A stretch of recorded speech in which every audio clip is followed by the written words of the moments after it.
Hallo kita, wande luksa ve me kamantap, wande luksa me lo te crown lo plesia, wande luksa ve all ancestors, everyone we stop lo plesia, wande luksa ve everyone you stop lo sacred ground. Hello everyone. I just wanted to make an initial acknowledgement.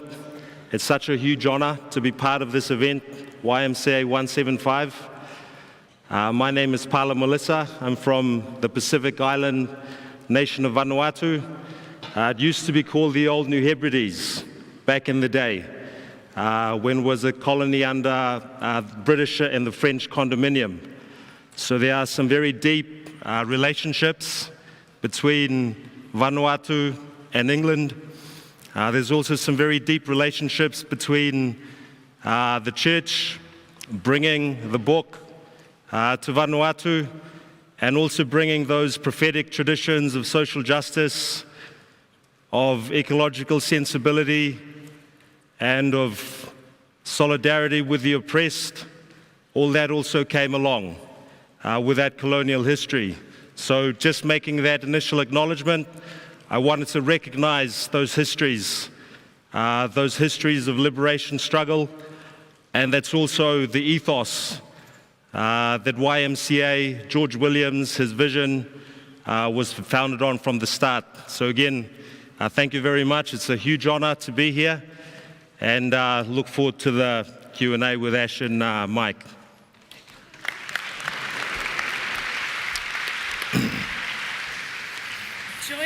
Join us in our living room. Please sit on our AstroTurf couch.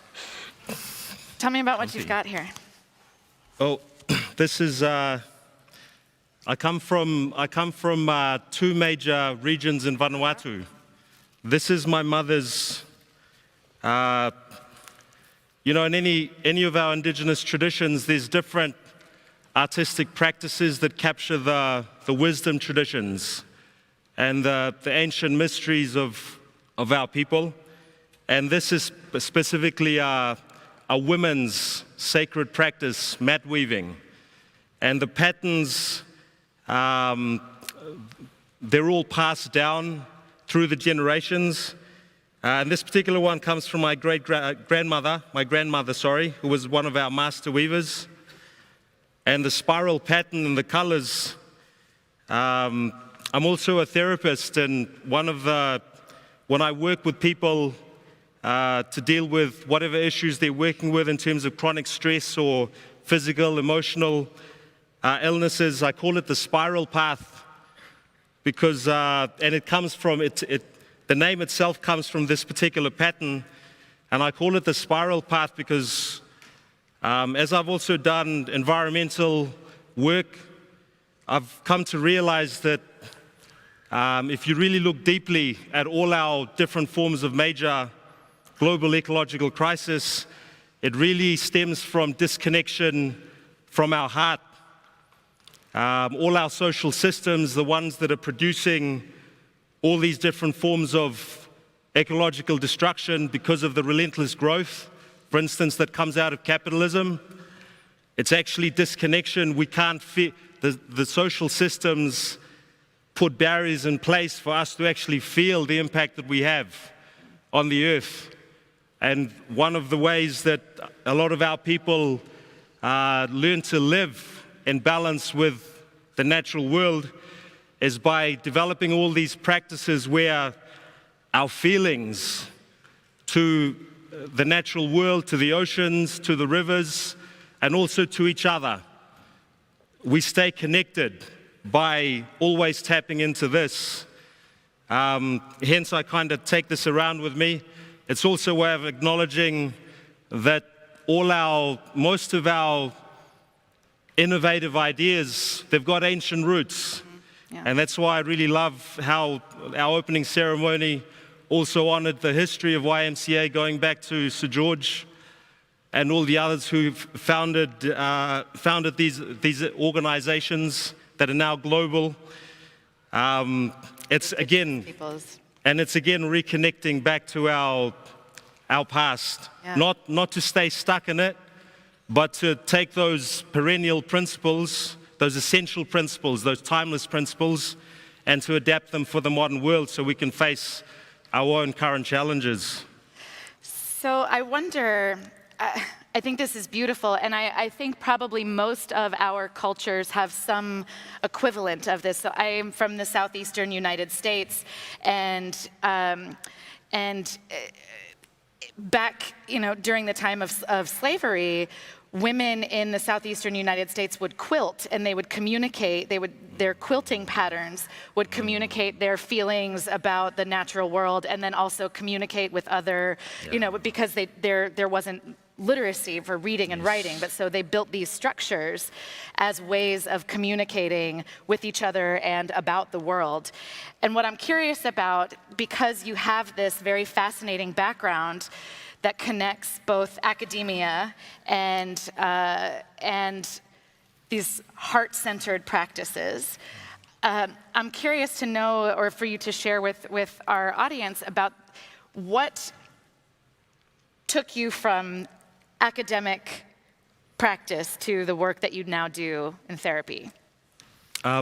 So my academic work was more of an accident anyway. This is a theme we're hearing today. So I mean, when I went to uni in New Zealand, to Victoria University of Wellington. I studied law and accounting, but really, to be honest, I had no interest at all in academia. I did it because mum and dad thought law and accounting might be good career paths.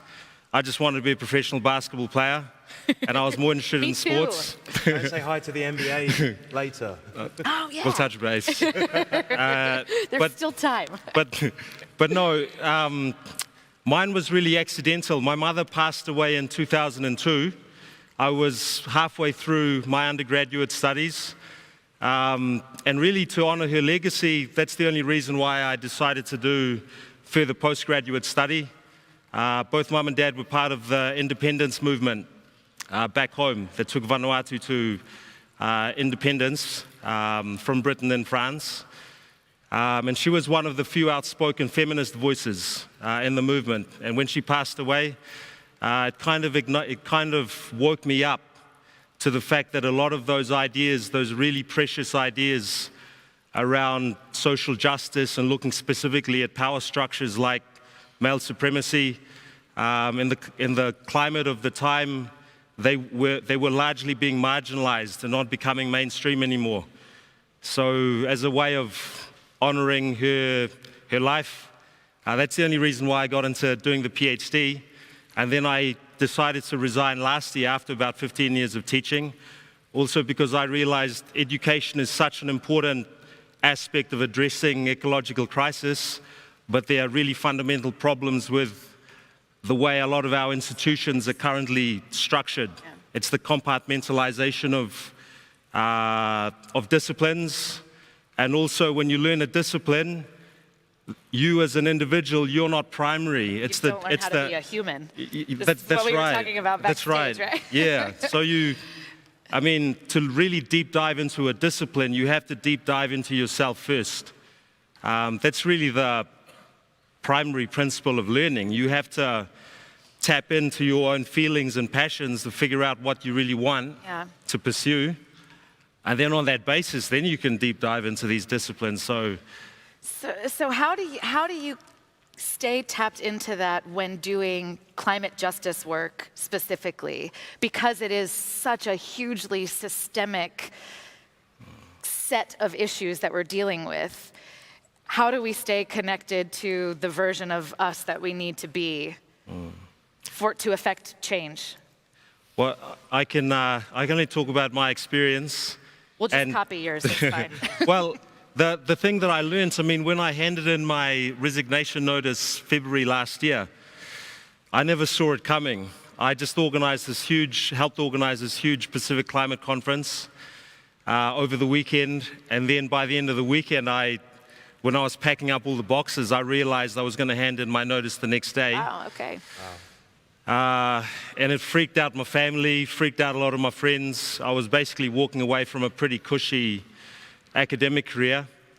But the thing that I realized is in order for us to address this climate crisis and any other form of major global crisis we face today, it requires the best of ourselves. And sometimes you have to leave the security of whatever role or job or position you're in order to have the alone time. Yeah. I mean, I basically went and I sat around. Under the trees. I went bush. I mean, I'm a Pacific boy. And Literally, he went and sat, he said that backstage, and I said, wait, literally under trees? He said, yes, literally under trees. Yeah, I mean, being a Pacific boy and a village boy too, I just followed my gut. And I knew that I wanted something more than I was able to do at uni. And sitting under the trees, what came home to me was one of the biggest ways that we disconnect from the natural world. We don't spend enough time. And you don't have to do fancy stuff. You just sit. And you just sit and sit and sit, and then stuff will come to you. And again, all it is it's giving yourself the time to bring out all those unique gifts and talents that each and every one of us has. Connect to your own spiral pattern. Connect to our own spiral path. Right. Well, thank you so much, Dr. Powell. It's really wonderful to get to hear your story and how you connect all of the threads of your life into this really beautiful tapestry. So thank you for joining us. Thank you, Ash. Yeah. And Paula will be with us at the entire event as well. So Thanks, Mike. thank you so much. Thank you.